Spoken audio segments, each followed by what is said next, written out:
The two parties finally coming to a united position on climate and energy. Let's take a look. Australians deserve affordable energy and responsible emissions reduction. But under Labor, we've seen a trifecta of failures. Reliability is coming down, prices are going up, and emissions are flatlining. We will prioritise affordable energy for households and businesses, and this is just so important. Since 2005, in the last 20 years, this government has raced ahead and emissions have been reduced at 1.5 times the rate of comparable countries.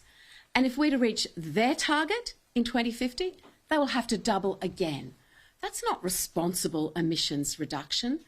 That's not doing our fair share.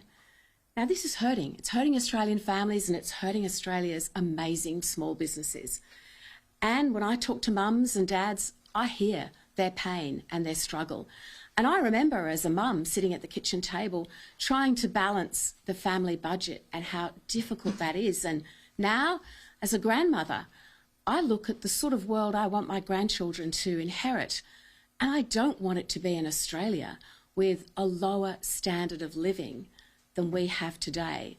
That's not fair on the next generations.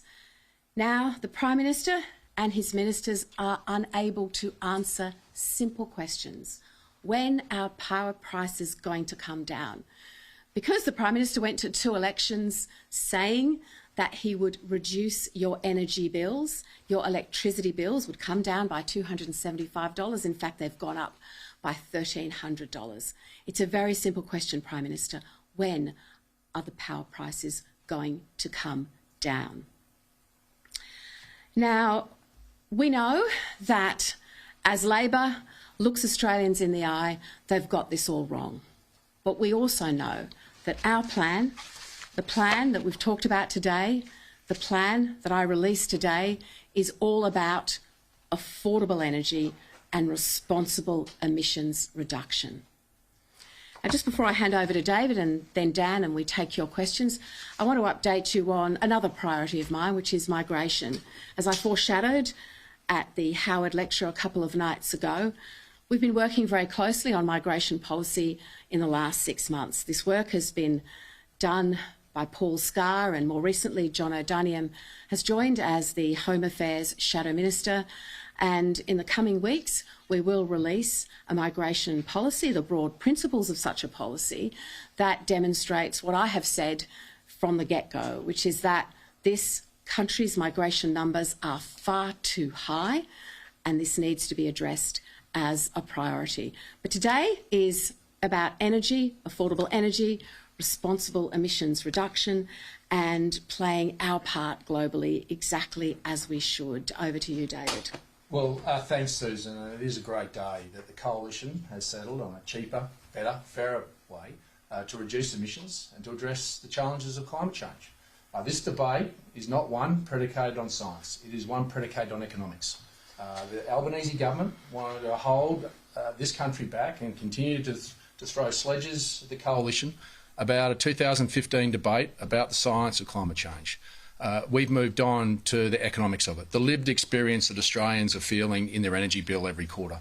They should see Anthony Albanese and Chris Bowen's face on those energy bills because they're the perpetrators of their energy bills. And to the people of Tomago, Mount Isa, to Whyalla, Port Pirie, they're the ones that don't have job security today. They're the ones, because energy is the economy, that the ideology that Anthony Albanese and Chris Bowen have brought is the lived experience that Australians are feeling. So what we've done is brought some common sense back to this. We are going to do our fair share of reducing emissions. We will make sure that we don't streak ahead, but we're not going to be a laggard. And we should peg ourselves to what the rest of the world's doing. When we're 1.1% of global emissions, we should reduce our emissions and make sure that we don't fall behind that, nor streak ahead. This government is going to reduce the emissions in this country by 4.8% every year between now and 2035. The OECD is only doing it at 1.7%. Now, when we're only 1.1% of global emissions, we can't mitigate all the world's emissions here in Australia. We should do our fair share and we should pivot into adaptation, making sure we have a stronger environment, a stronger society that can face up to the challenges that are thrown at Australians. And that is the practical, common sense solution that our two great parties have been able to put forward to the Australian people. A cheaper, better, fairer way to reduce emissions. And net zero is not the only way to actually address climate change and to actually do our fair share. We're saying to the Australian people, let's have a conversation. Let's take away the plurality of what Albanese and Bowen, all they've got is to call us names, rather than the lived experience that we are coming to the Australian people with, which is a solution, a way forward to live up, to do our fair share, and to make sure you can afford it, to make sure you've got hope that there is a future for the next generation, economically and in terms of a healthier environment. That's common sense. And I'm proud to say that we've worked through this, and we're not going to buy into the negativity of a 2015 debate that Albanese and the Teals want to continue to have. We're going to talk about the real lived experience of how we move forward, how we do our fair share, and we make sure this country is stronger for it. And I just say to the Australian people, if that's all your Prime Minister has, if that's all your Energy Minister has, is puerile comments, then they are out of touch. They're out of touch with what Australians are feeling in their energy bills, and they're out of touch with what those people whose job security is lost. So can I thank Dan and I thank the Liberal Party? We've worked constructively through this and understand this has been a calm, considered process. We started 6 months ago. And it would have been easy for us just to say no and walk away. But we're parties of government. We want to actually say to the Australian people there's an alternative way, and we have to show that. And we've demonstrated that today. And the fact that we can bring our two party rooms together in a constructive way that has real solutions for Australians shows the maturity and strength of our coalition. And can I say thanks to you, Dan, for all your hard work. So I'll hand over to you. David. Thanks, Susan. Thanks, David. And it's wonderful to be able to stand here today and say that we've got a coalition policy which is all about energy affordability and doing the responsible thing when it comes to emissions reduction. And can I say to the Australian people, every time you hear the Prime Minister, Anthony Albanese, and the Energy Minister, Chris Bowen, attacking us, you should know they're doing that not being focused on doing the right thing by you, and that is bringing your energy prices down. Every time they attack us, you should know they're doing it because they don't have an answer when it comes to energy affordability and reducing emissions.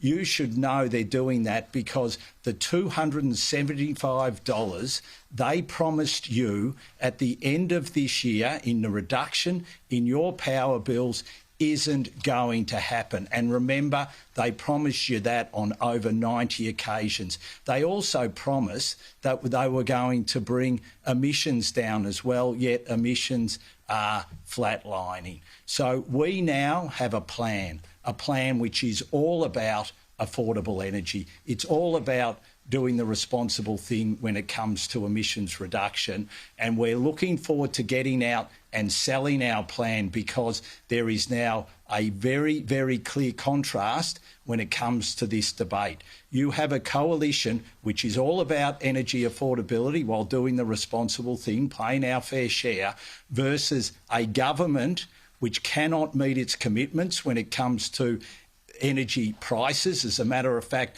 they've gone up by nearly 40%, and there is no sign that that is going to change. So there is now a clear contrast, and I look forward to getting out on the road and selling our coalition policy.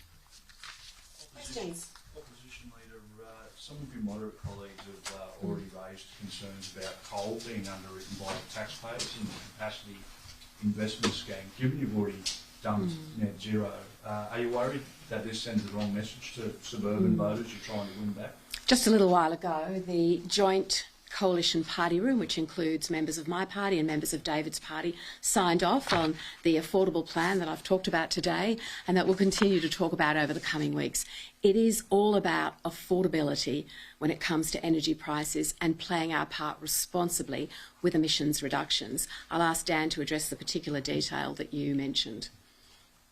So we've said all along that we will take a technology neutral approach, and that has been clear from day one. That is what the Shadow Ministry decided last Thursday. It's obviously what the National Party have decided, and so we are taking a technology neutral approach, and that is what we will continue to do. How will this policy drive down power bills? And are you willing to put a number or a figure on how much people can expect them to go down by? Downward pressure is so important. All we're seeing from Labor is upward pressure and upward momentum. This is terrible for Australian families. This is just terrible going into summer when mums are saying, how can I put the cooler on? What am I going to do when this electricity bill comes? How am I going to pay it? What if somebody has to step back from their job for whatever reason? You know, this is really tough. We have to see downward pressure on electricity prices. Now, when you get more supply into the system, you get more supply brings more pressure going down on prices. And what we're not seeing from the government is the supply of gas, peaking power, baseload power, to balance the huge amount of renewables that are in the system. And we're not anti-renewables, but they have to be in the right place and they have to be balanced by baseload power. And we have to have a government that, look back 4 years, they demonised gas. They didn't want anything to do with it. The Energy Minister sort of washed his hands of gas in our system. Reluctantly, they've had to come back to gas because they know that it's vital. Meanwhile, they've got an environmental approval system that refuses to unlock the very gas that Australians need to bring down their power prices and make energy affordable again. By giving the national electricity market the objective of affordable power, we know that the investments we make and the rules that we set will be all about bringing energy prices down. Exactly, and this is a practical way of changing the mandate of AEMO. That now their first mandate is to source energy predicated on the 2030-35 targets. That means that we have latent supply of base load sitting there that we need to increase the supply of and actually drive down those prices by the simple principle of demand and supply. And when we talk about the capacity investment scheme, taking a technology agnostic approach to that, when you look in my home state of Queensland, they intend to sweat out their coal-fired power stations. What you do by expanding it, you actually put that downward pressure of putting it right across all sources of energy. And what it also does is it buys the time for us to transition into particularly things like nuclear energy, to be able to have an energy mix, not put all your energy eggs in one basket. This government is going to get to 92% renewables. There is no country of the industrial scale the size of Australia that has done that. There's a couple that had a crack, Portugal and Spain, and they lost their grid for over a week and a half because you need baseload power. So these are practical steps that we're taking that builds in the capacity of us having a cogent plan moving forward of transition with nuclear, but we should have a balance. And we're not against renewables, but we should have the right balance. And our plan at the last election was around 38% nuclear, around 54% were renewables, and the balance was gas and snowy hydro. That is a common sense solution. Totally, David. And consumers instinctively know that when energy is unaffordable, everything is unaffordable. Do you have a timeline at all as to when consumers can see downward pressure under your plan? Well, they need to see downward pressure, and by changing the rules of how energy operates, the priorities that the various structures operate under, and the underwriting where necessary in a modest way to bring that baseload power forward, we know that we will start to put downward pressure on supply. It's 2.5 years to the election, can't come soon enough for Australian households that are really struggling under this government's energy policy. Our priority will be to make energy affordable, add supply into the system, be really upfront. We have a Prime Minister who can't look Australians in the eye and be honest about the cost of his long-term targets and the effect that that is now having on electricity prices and reliability, and the fact that a massive renewables-only grid is causing huge problems to baseload power, particularly as we go into the uncertain months ahead. So just to reiterate, does your plan have any timeline at all as to when consumers can start seeing downward pressure?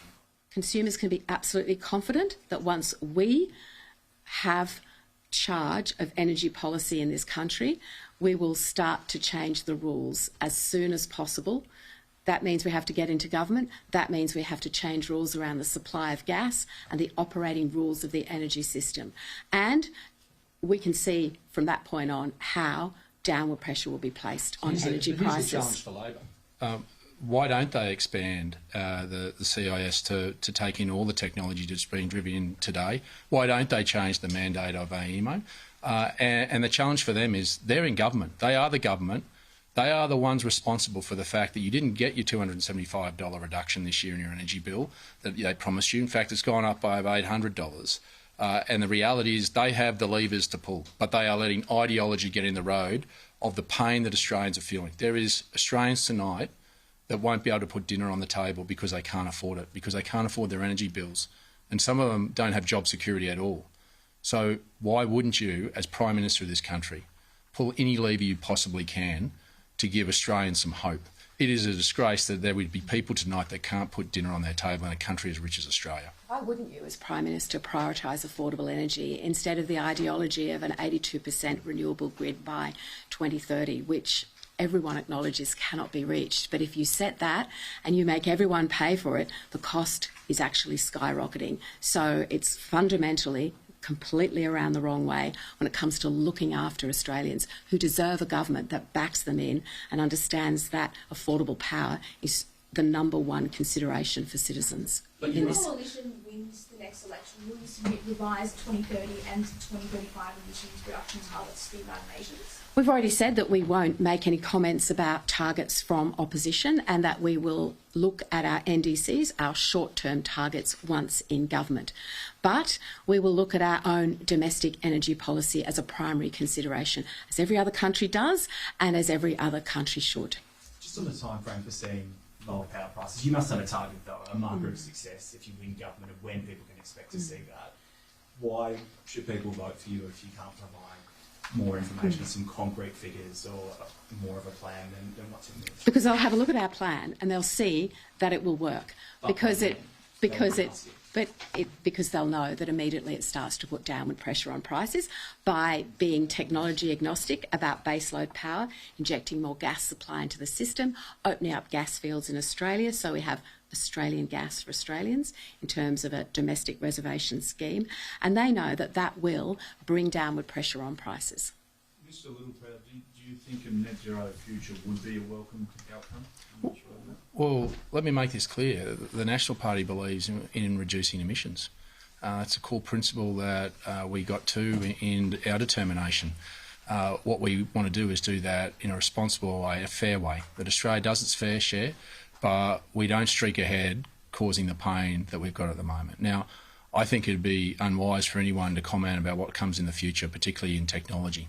The technology, whether it be carbon capture storage, we're balanced in terms of nuclear, the whole facet of where our economy is going can be balanced. And one day it would be a great achievement. But what we're in trouble for at the moment is we've set these targets so far out that we've lost an energy grid, and we've now got a whole lot of other industries like transport where effectively you're going to pay for a combustion engine, a tax. When you talk about mandatory reporting, they're doing Scope 3 reporting. That's $1.2 billion in the first year for what no one else in the world is doing. In fact, even Joe Biden had the brains not to go anywhere near Scope 3 emissions. So this is where, unfortunately, we're not going to be able to afford to have any reduction in emissions if we send our country broke. So the debate is not about whether we want to reduce emissions. It's about how and how much it's going to cost. I think that's a mature conversation. That's leadership that the National Party and the Liberal Party got to say that there is a cheaper, better, fairer way. Last question, guys. How would your policies actually reduce emissions? Emissions? We've said we will reduce emissions. On average, But how? can I just finish? On average, year on year, in line with comparable countries and as fast and as far as technology will allow. So that is our policy, and coming from that, breakthrough technologies, realigning the CEFC and ARENA, which now invest or underwrite taxpayers' money in wind and solar, which don't need their help, but we would repurpose so that they would look at these breakthrough technologies, and in 25 years' time, there will be technologies that we're not talking about today.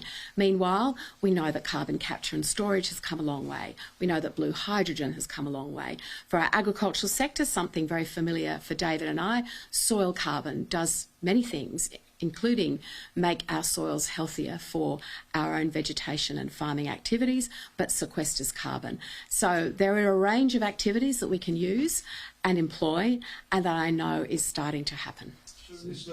I think that was the last question, guys. Thanks very much. Thank you very much. Thanks, guys. Okay, there you have it, the Coalition's climate plan. Opposition Leader Sussan Ley and Nationals Leader David Littleproud speaking after both parties formally discussed their stance on climate.